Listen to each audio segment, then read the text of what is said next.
Assalamualaikum warahmatullahi wabarakatuh. Izin memperkenalkan diri, nama saya Dayanti Palembang dengan NIM 2023-11324.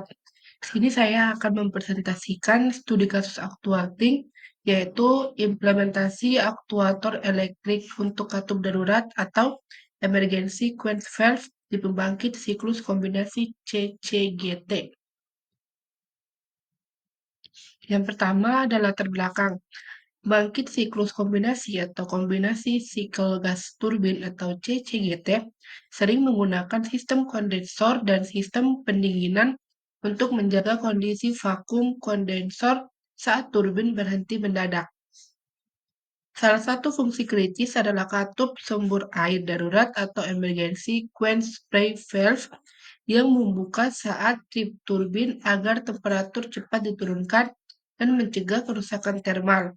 Awalnya, katup tersebut dikendalikan oleh aktuator hidrolik, namun sering bertambahnya usia dan tantangan pemeliharaan, PLN atau pembangkit sejenis bisa mempertimbangkan migrasi ke aktuator elektrik modern yang lebih presisi dan lebih mudah dipelihara. Selanjutnya ada permasalahan atau tantangan. Yang pertama itu delay besar pada respon katup.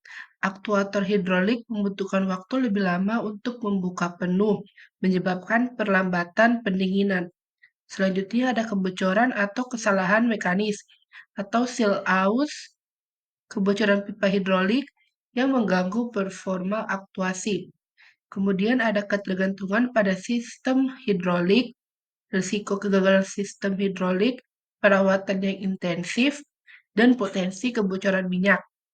Kemudian ada koordinasi kontrol dengan sistem DCS atau distribusi kontrol sistem agar sinyal buka atau tutup sesuai dengan kondisi trip turbin secara cepat dan aman.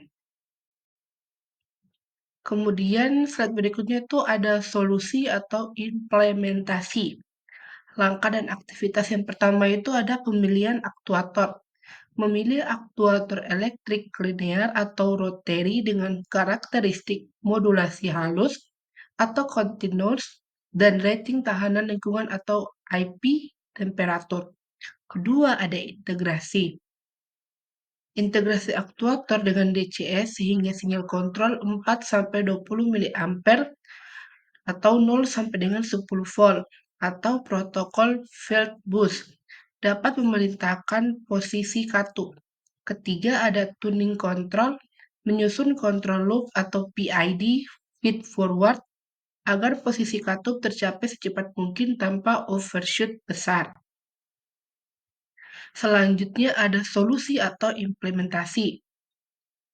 Yang keempat itu uji performa, uji waktu buka, waktu tutup, karakteristik respon, atau step response, dead zone, dan hysteresis. Yang kelima ada monitoring dan pemeliharaan. Monitoring arus, posisi, beban torsi, prosedur pemeliharaan preventif. Kemudian ada ilustrasi alur kerja. Yang pertama ada deteksi trip turbin. Sistem proteksi mendeteksi trip atau misalnya kelebihan beban, tekanan abnormal atau sinyal darurat ke DCS. Kedua ada perintah aktuasi. DCS mengirim sinyal ke aktuator elektrik katup sembur atau instruksi buka maksimal.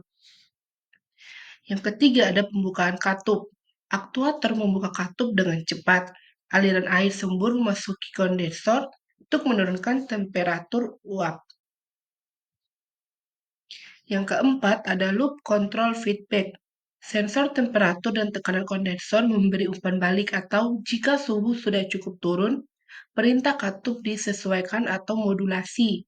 Dan yang kelima ada keamanan atau redundansi. Jika aktuator gagal, sistem fallback atau misalnya valve manual atau aktuator cadangan atau diaktifkan. Contoh nyatanya itu ada rotor mengganti aktuator hidrolik ke aktuator elektrik pada katup sumber darurat di pembangkit di COT B.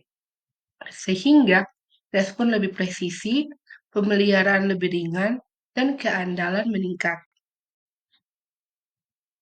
Kemudian selanjutnya tuh ada hasil dan manfaat atau hipotesis atau berdasarkan laporan case. Yang pertama, waktu buka katup dapat berkurang dari misalnya 5 detik ke 2 detik.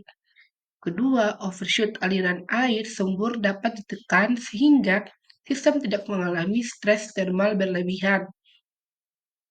Yang ketiga, pemeliharaan sistem aktuasi lebih mudah dan biaya O dan M turun. Keempat, ada keandalan sistem proteksi meningkat karena respon waktu nyata atau real time. Yang kelima, penggantian kebocoran hidrolik dan risiko kontaminasi minyak dihindari. Slide selanjutnya ada tantangan atau catatan penting.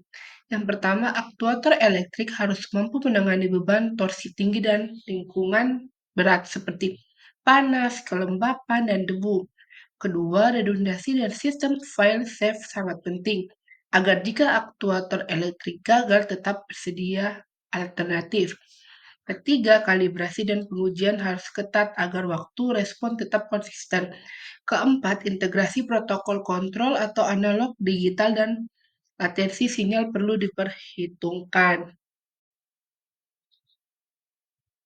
Simpulan dari slide ini adalah sistem aktuasi memegang peran penting dalam menjaga performa atau efisiensi dan keselamatan pada unit pembangkit listrik, khususnya dalam mengatur aliran bahan bakar, uap, pendingin, atau tekanan secara real time. Yang kedua, masalah aktuator konvensional seperti hidrolik atau pneumatik, termasuk respon yang lambat, perawatan tinggi, dan potensi kebocoran dapat berdampak pada penurunan efisiensi sistem serta peningkatan risiko kegagalan operasi. Yang keempat, implementasi aktuator elektrik memberikan solusi yang lebih presisi, lebih cepat dalam merespon kondisi darurat, serta lebih mudah dalam pemantauan dan integrasi dengan sistem kontrol modern seperti DCS atau SCADA. Yang kelima adalah studi kasus menunjukkan bahwa migrasi ke aktuator elektrik pada katup darurat, misalnya untuk pendinginan cepat saat trip turbin, berhasil meningkatkan kecepatan respon, menurunkan risiko kerusakan termal, dan mengurangi biaya operasional.